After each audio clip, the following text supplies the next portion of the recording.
Good morning, good afternoon, good evening. Across the country, around the world, welcome back to Planet Coaster. We're in a brand new park, a brand new, empty, vacant, completely untouched park. As you can tell from the palm trees there, we are actually in the tropical park. Chose this for a number of reasons. Largely, well, the main two really are the ground textures available, as well as where the entrance is. The entrance comes in nice and symmetrically, straight up the middle there. And cue time lapse. And the first section we're going to work on, of course, is the entrance to the park. I wanted a nice, broad, wide open kind of plaza before you come in. Well, a little bit wide open. There's not only so much you can do with the park boundaries ending right there at that water there you see at the top of the screen. But I kind of struggled with this for a while to get the park entrance pieces to line up just the way I wanted it to without having things go all curvy. I wanted things to stay nice and square and squared off, but yeah, the pathing was being a pill. 'Twas not cooperating, as you can see there. So I think we end up disconnecting a lot of things. I tried going off the grid. You would think that tiles that are, on a grid would align with a grid of those types of tiles. There we go. But I think once I did it this way, yeah, I think that side lined up, and we get the back side to line up as well. Here it goes. Yeah, now it all lines up, and even though it's curved, it's okay. It worked out. We square up those. Trying out a few textures because this area is going to be a little more modern looking. Actually, a lot more modern looking. I'll tell you what the park's going to be in just a bit. A little slideshow for that. Yeah, there we go with the tiles and the grid. This front entrance is very modern, and it's going to have quite the grid to it, or not the grid, but quite the pre-planned layout. A very not linear, symmetrical, very well symmetrical and linear planned layout. I'm just using those four little spires to mark the actual corners of the map because it's really hard to see the park boundaries when you're zoomed all the way up. So from this point, I want the park or at least the main plaza-ish of the park to branch out at 45-degree angles. So I couldn't quite get the path to do that easily, so I said, all right, let's build a 90-degree angle and split it and line the paths up this way. And I thought I could get... there we go, just like that. And yeah, that one lined up nicely. This one took a little more finagling. I get it once, and it's not quite correct. Yeah, it sucks in. Get it again, and it goes out. And then the third time's the charm. Got it lined up nicely. And from there, the park splays out a lot to both directions. To the right there, the front section of the park here is this very well, like I said, very planned out, very manicured, very... I don't know how to describe it. Utopian? A little bit utopian. Yeah, a little bit utopian. And that kind of goes to what this park was kind of based on. Again, we'll get to that in a moment. Sorry to keep you in suspense. But yeah, the pathing was a little screwy, trying to get it to match between the two grids, but it worked out. I'm okay with that. And we ended up filling that in with plants and trees and things anyway, so it makes kind of a nice little break there. Yes, and now here the entrance building itself. Again, a fairly modern, or a very modern looking building.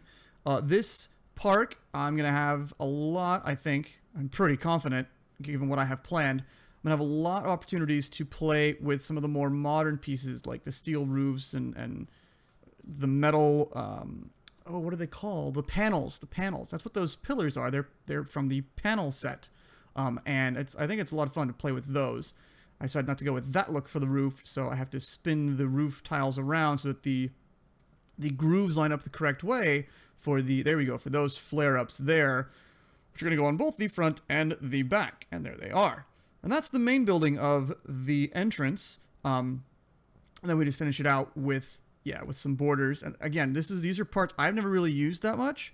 So this park is going to be a lot of a learning curve for me, whereas, Park Buena Vista, the Western stuff, that's fairly straightforward. A lot of those parts were very similar.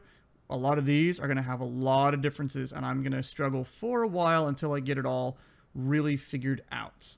So we take those, put that on the back side, and that's about that. Oh, yes, I put on lights. At first, I wanted to go with these little box lights because I thought they're futuristic looking. And the camera was not cooperative. I put a few out there, and I went, okay, those look like they're right size, right place, all those things. Nighttime. Very little light. Very minimal light. They give off minimal light. So we end up ditching those and just going with the area floodlights, which give off almost too much light. But they work out, and it lights things up just right. So after those few minutes of talk and building a little bit, you're probably wondering, what are we building? Just like on the screen there. And I'll tell you what we're building. We're going to build Westcott. Westcott is, well, could have been the Western version of Epcot. It effectively ended up becoming Disney California Adventure. There you go, a picture of what it could have been if they had done that Westcott. This map shows directly to the south of Disneyland what all it could have been. But instead they went with Disney California Adventure, which was a compromise and all the things. We won't get into that, the politics of that and all those stories, but that's what DCA is. And here we see somebody obviously took home a display for the proposed Westcott Center. They probably shouldn't have. It's not mine. I found this on the internet, but that's what they're. But instead of Westcott, we ended up with originally Disney California Adventure with the Golden Gate Bridge and the California letters that everybody loves and still misses and asks about fairly frequently. They're up in Sacramento now. There's a real life picture of it back before all the changes with the mosaics and the Golden Gate Bridge and the sundial in the background. And now we have Disney California Adventure with Cars Land, Buena Vista Street, and all that good stuff. Another thing that was proposed for Southern California was a sea-based park, which would be down in the Port of Long Beach. I think this is one that's kind of called Oceana. I've seen that on some of the captions for some of these pictures that I found on the internet with all those floating balls and mountains in the background. And then here is another one, that same, set of balls there. But I think that's not, obviously didn't go with that. Here's another one. This is kind of more what we're going to be going for. Something that's kind of reminiscent of Spaceship Earth with some international stuff. There's another one with, again, international stuff. And instead of Spaceship Earth, some other weird spire off to the left there. Don't know what that was going to be. Yeah, another rendering, Spaceship Earth. And you can see Disneyland down in the bottom left there. So it was something that was developed and thought about, even to the point of models being made to show off, hey, this is what we could do. But of course, again, we have DCA instead. Here's more of, like I said, down in another one, a model and some sketches for the stuff that could have been in Long Beach in the harbor. I think this eventually kind of morphed into what did Tokyo Disney Sea. I think. I could be wrong. That's the plot of land they were looking at down in Long Beach Harbor, and obviously things did not follow through. So you're probably still wondering, what exactly are you building? You've shown us a bunch of pictures and stuff, but nothing's really concrete yet. Well, actually it is fairly concrete in my mind. We are going to build something that does, in a lot of ways, emulate the East Coast Epcot, just different, a little more modern, and different countries in the World Showcase. The front half of the park will be kind of a future world, back half a World Showcase, and instead of Spaceship Earth being toward the front as the big weenie, we're going to have something else kind of in the middle, but not a sphere, something else. I'll leave that for when we get to it. For our World Showcase area, though, I wanted to do a couple things a little differently from what Florida's is. I want to focus on different countries. We're not going to have as many countries, only 5, with, of course, the USA being represented as one of them in the back and the middle, just like it is at Epcot here in Florida. I mean, not here, but over there in Florida. But I wanted to focus on port cities because I wanted to do this to incorporate the water and do a lot of cool things that I think what the sea-type park wanted to be. And that gives me a lot of interesting things to play with and a lot of flexibility to do a lot of cool. So the port you're looking at right now is Valencia in Spain. It's on the Mediterranean. It's actually a place I've been, so I'm familiar with it just a little bit. It's got some cool futuristic architecture and some cool old school architecture from the Serrano's Gates that I'm going to rebuild as well. So that gives me a lot of opportunities to do both futuristic and old school things and use some parts I haven't used before. So I'm looking forward to that. Another city is Bangkok in Thailand. So again, gives us some options for futuristic stuff, nice modern skyline, as well as some old temples. I think maybe a temple river rapids ride would be cool. I've got 2 other international stuff in my mind, but also I want to do San Diego, California. I could do LA, but that's a little too on the nose for me. But San Diego, again, modern, plus some of the Spanish tile stuff, like the main train station down there. I think I can do that, as well as some other hidden stuff back in the back. Anyway, that is plenty of exhibition now for one episode. Geez, that was a lot to manipulate all those pictures and things too. So now we're back into the park, and I wanted to show you all those slideshows though before I got to this, so I didn't give it away with the spelling of this kind of custom sign. That is, the original size didn't work out because I needed, there we go, making it full size at the 4 meter or 2 meter, whatever these are, to make a custom size sign for Westcott. I'm not sure if it's supposed to have 2 T's at the end or 1. I've just got the 1, and that's how I'm going to leave it for now. Anyway, yeah, use the wood pieces for custom signs, and we're going to end up dropping this down on top of the entrance there, and just slide those across. Yeah, the C and the O came together like that. That was really easy. And then I built it and realized, oh wait, I made it separate. Crap. So you can't like add to a building, which you can split from a building, but you can't merge, which I think is interesting / annoying. I don't know, one of the things. Not as big a deal. I could still line it up and get it there. Then we're trying to light it and get it lit from behind. Sadly, those lights didn't really do much to light it from the back. And even putting it on the front, I was like, oh, nope, that's not enough. Down, help, nope. Didn't really do much of anything. So we ended up putting some pillars out here and strapping a few lights on top of that with some concrete. Where'd it go? There it is. Some concrete stuck up on there to help fill that up. And we stick 6 lights on each, which should, yeah, it spreads across all the letters just enough to light it up. I'm sure there are other better, different techniques to light it. Like I could probably even use the giant floodlights, and I might switch to that later. I've used those later, and they get huge. But that lights it up pretty well. There you go, tweak that, and that should be good. And we end up going back and touching up that entrance a little more to give it. Oh yeah, I give it the lights now. I do attach some walls to it, I believe, in the next episode though. Now we're back in the daytime, and I think I actually took a break at the. Nope, that's not the cut. The cut comes later. Back in the daytime, we're fleshing out the main, what's it called? The main plaza that just fans out really big eventually.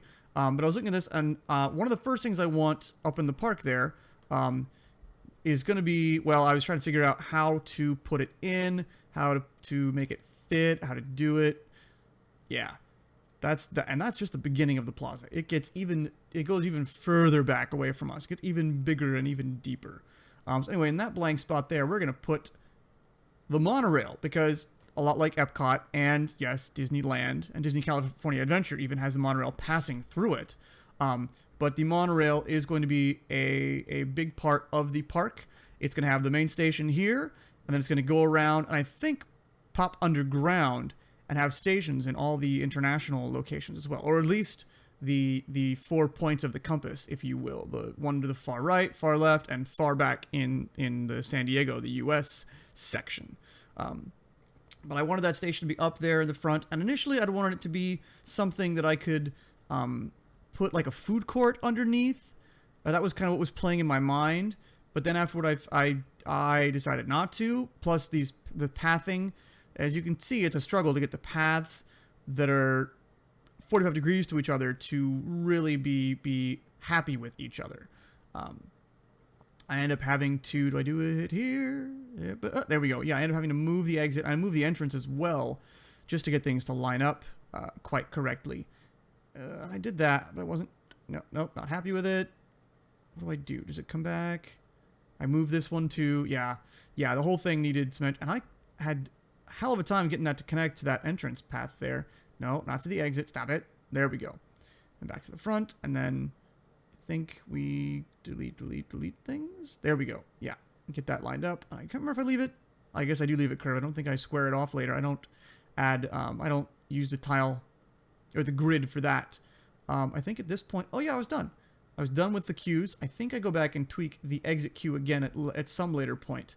But this, again, very modern area. So we're going to use the panel roofs, and I like these little glass. They kind of have like a modern, futuristic, and yet almost like Parisian feel to them. And they're one of the few pieces that actually has a translucent glass. And I know I just heard Silverette talk about that on one of his videos, but it's something I'd like to see as well. Actually translucent pieces like that you can use as glass, because that's a cool look. But instead we go with these girders, and that ends up looking pretty nice as well once I get that, there we go, layered up. But that's a nice open, airy, yet modern-looking thing. And yeah, I end up putting those, and I leave the entrance and exit covered for a while. I'm not even sure if I catch it in this episode or if it wasn't until next episode that I end up realizing it. Yep, and more of the panels. And we end up building the base of this building out of the panels, because I thought that, okay, they're a futuristic thing, and I haven't played with them before. I'm really trying to take this park as an opportunity to stretch and utilize different things, hopefully learn some new techniques about things, and just expand my knowledge of Planet Coaster and all the things. Let's see. Yeah, and I didn't like that one random pillar sticking out there, so I go back and I delete it, but we add these. They're actually stucco, but they look like concrete. They're pretty beefy. They look pretty darn good as good-sized, beefy supports for the end of the station. I really like. I was going to put the little, but no. Yeah, keep them solid and flat down below. There we go. And then delete the supports and delete the supports. Good. The station still has some supports that stick out here and there, although I think some of them get deleted later on as the plaza expands further and further. I think that's just about it for the monorail. Yeah, I was kind of looking at it and I was kind of judging things and planning out spaces and things. Oh, okay. Here's, yeah, there's. We're going to fill in the rest of the plaza. And unfortunately, because I set this to that tile, I can't select a grid that's bigger.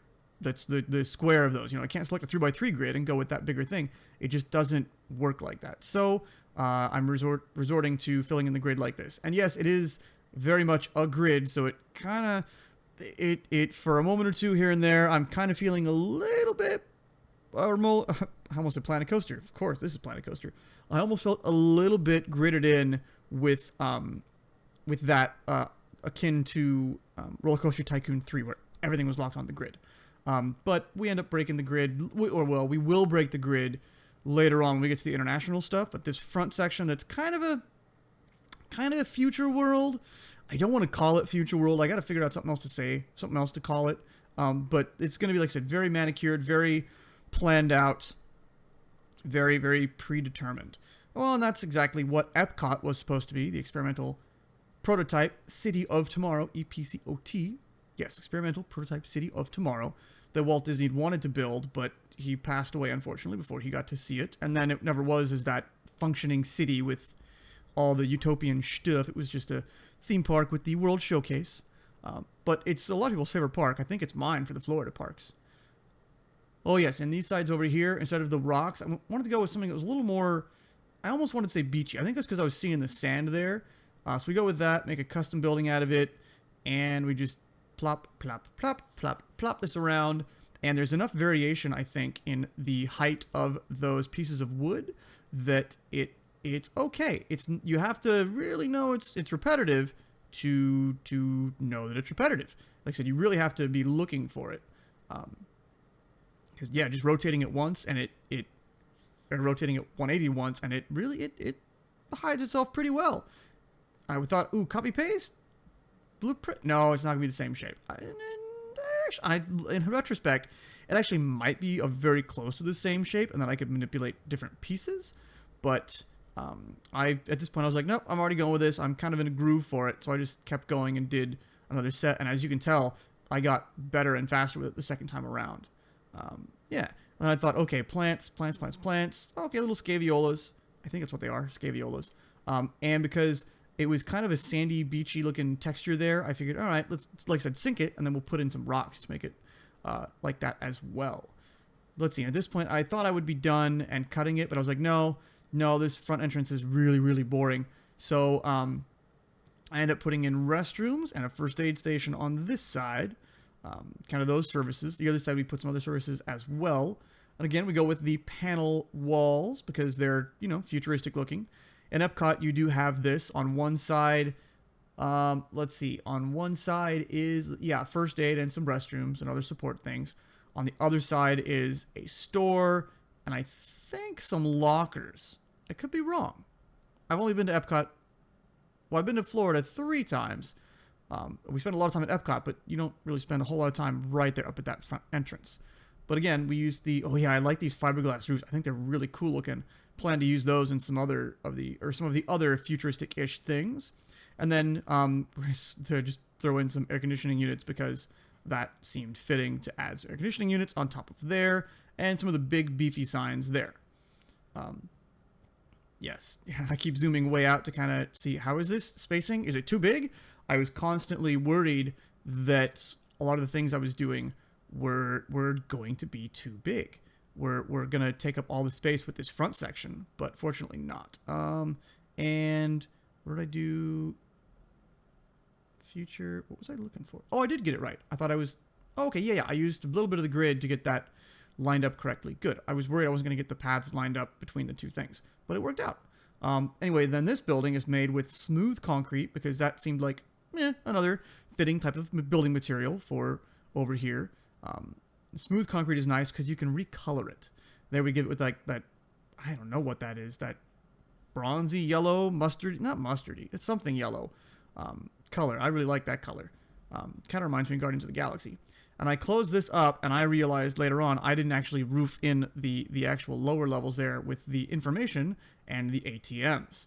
And then I add these little bitty border pieces over here just to give a little more character to it, and to kind of show that this is a kind of a manicured park, and you are kind of bordered into it. You can't go anywhere.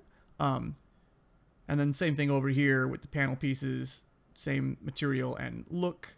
The buildings aren't perfectly symmetrical, but they're close enough for government work, or symmetrical to each other, but they're close enough for government work. Like I said, lots of zooming out, lots of checking out the scale. Oh yes, and lastly, some lighting. I figured the monorail would need some light above it. And I do the uplights.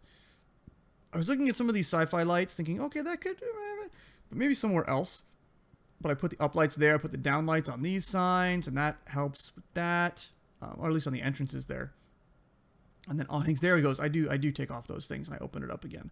And then I think the very last thing I do, I rename some of these buildings just for fun. I'm tired of seeing building 8,124. We add some lights here to try to light up those palm trees. It doesn't quite do as much as I would like. I can't remember if I do it, I think at the very tail end of this episode, I use the big ones. We put those up on some big pillars as well, and they light up the whole area very nicely, very, very nicely. I think I'll be using a lot of those to kind of give a general lighting of the area. And then we do the same thing on the other side. That's it for this episode, though. Next episode, we're going to jump into one of the first ride buildings.